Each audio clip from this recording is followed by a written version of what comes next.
If you've been consistently training in the gym and all is going well, but then all of a sudden it's been a few weeks or maybe even a couple months since you've seen any noticeable progress, it's probably because of a plateau. That means that your progress is stalled and something needs to change if you want to keep getting bigger. So in today's video, we're going to be taking a look at 5 things that you could be doing wrong that may be inhibiting muscle growth. Watch till the end to make sure that you're not doing any of these things. The first reason you may not be gaining more muscle is, are you dialing in your diet? If you're not seeing any muscle or strength gains, it may be due to a subpar diet. You need to ensure that you're locked in on whatever you're consuming throughout the day. Protein is the most important macronutrient for muscle growth, but don't sleep on fats and carbohydrates either. Maybe you're getting enough protein, but if you're not getting enough fat and/or carbohydrate intake, it may be inhibiting your ability to train and recover at your maximum potential. And if you're not already getting enough protein, you need to especially get those numbers up. The golden rule of protein is consuming about 1 gram per pound of body weight. For fats and carbohydrates, you can try experimenting with different macro splits. But all in all, really, the most important thing about a diet is its health factor. Don't just eat junk food, even if you manage to get the calories and macros within your boundaries. Really try your best to avoid junk food at all costs and focus on consuming a clean, organic diet. It may cost a little bit more than what you're used to,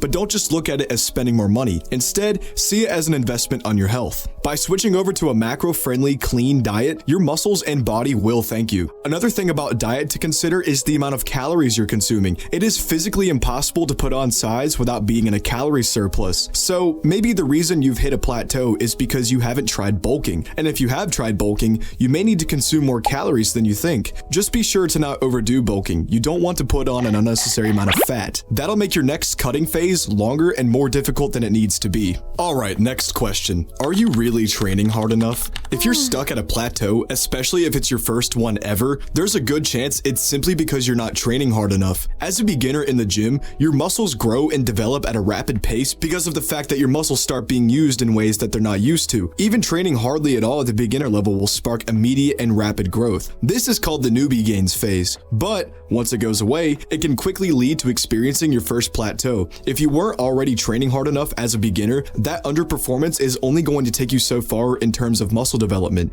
I've actually experienced this exact thing myself. I remember after about 1.5 years of lifting, I had finally managed to hit 205 on a max bench press, and I just couldn't figure out how to push to getting a 225 bench. My problem was that I wasn't training hard enough in the gym, so my progress ended up stalling. If you're facing this sort of problem right now, let me tell you how you can fix it.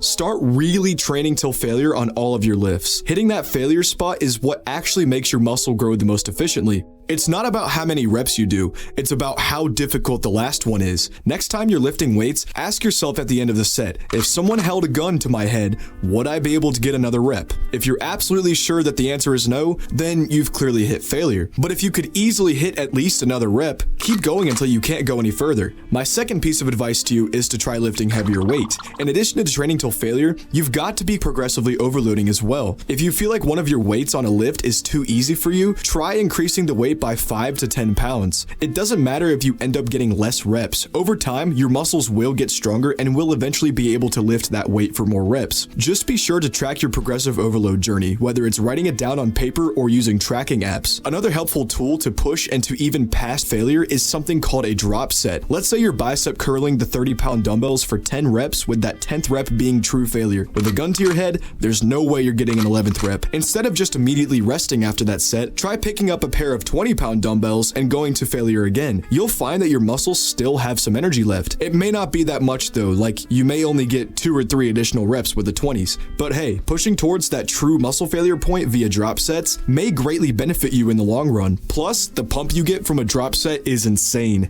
One more thing to consider when you're training, don't just throw the weights around. Focus on contracting the muscle hard on every rep, especially isolation movements. That connection builds control, and that control builds growth. Okay, so if neither one of those questions really answer your problem, what else could it really be? Another key factor of progress inside the gym is what goes on outside the gym. We've already talked about dieting correctly, as well as the fact that you probably need to be training harder, but we haven't talked about recovery. While you may look pumped and maybe even a little bigger after a hard lift, you haven't actually grown any muscle. Your muscles only look like that because of all the blood flowing to them. Muscles actually grow and get bigger outside the gym, and they grow most efficiently under proper recovery. If you've seen stalled progress, even though you're eating correctly and training hard in the the gym, it could be a simple recovery issue. In order to see the best possible results, dial in your sleep and your rest days. Firstly, 8 hours of good quality sleep at night is going to boost muscle recovery among other useful things as well. Sleep in a cold, dark room and make sure there are no noises to distract you. Second, taking rest days from the gym are where your muscles are actually given a chance to grow. Take at least one rest day a week. It could very well make a considerable difference on your progress. Just make sure that you stick to your macro and calorie intake for your rest days as well. Another reason you may not be putting on more muscle is due to a poor exercise selection. Maybe you're eating properly, going hard on every single lift, and even a perfect recovery routine. But the quality of your exercises you do determines how much muscle you're going to put on. The most amount of muscle and strength you put on is derived from heavy compound movements. Compound movements train the most amount of muscle groups at a time and provide the greatest challenge for your body, forcing your body to adapt. If you're sleeping on compound movements,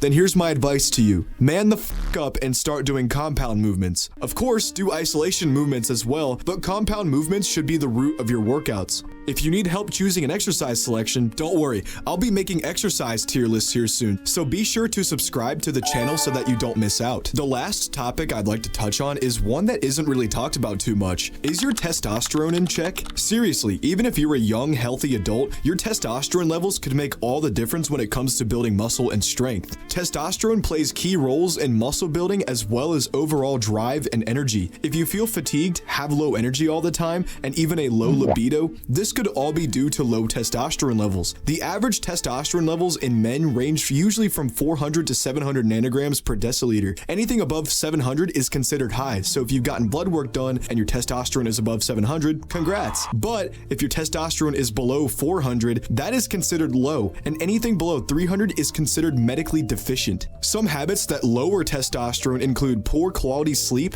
high body fat, too much blue light before bed, not consuming an organic testosterone-friendly diet, and alcohol consumption, among many more. Your testosterone levels are extremely crucial to your everyday lifestyle. Having low T can affect not only your performance inside and outside the gym, but can also affect mood, can cause depression and anxiety, and fat gain, especially in the most undesirable areas. To raise testosterone levels, be sure that you're getting good sleep, eating a clean diet with lots of protein and animal fats, training with heavy weights and high intensity, and staying away from things that directly lower testosterone like alcohol. You can also try supplementing things like creatine, vitamin D plus K2, or boron to see the effects of higher testosterone. And don't worry, I'll be doing a full video about testosterone in the future. Alright, here's one more side note that I'd like to include. If you've been working out for, let's say, probably over 4 or 5 years, your muscle gains are going to significantly slow down. You usually gain the most amount of muscle within your first year or 2 of lifting, but if you've really seen stalled progress after year 5, yeah, you've probably hit a plateau, and while these tips and tricks may work and help grow more muscle, it's not going to have the same effect as someone who just started lifting or is simply earlier in their lifting journey. Another thing to factor in is genetics. Genetics do play a key role in how much muscle you're going to build, as well as what your muscles are going to look like. If you're a dude who's 5'4", your muscles are going to fill out your physique much more than someone who is 6'4". If you naturally have small clavicles, unfortunately, that's just how you're built. No amount of overhead pressing and lateral raises are going to grow your shoulders any more than what your genetics are going to limit you to. And you can also look at it this way. People with huge muscles sometimes only have huge muscles because of genetics. Maybe you and them are at the exact same fitness level, but they only appear bigger because of their genetics. But if it's clear that you have some room for improvement, then obviously take these 5 tips into account. And that's it for today's video, everybody. If you enjoy this sort of content, be sure to give it a like. And if you really enjoy it, be sure to subscribe. If you think somebody can benefit from this video, be sure to share it with that person. Be sure to leave your thoughts and questions in the comments. I'll be sure to respond to each and every one of them. Thank you guys for watching, and I'll see you next time.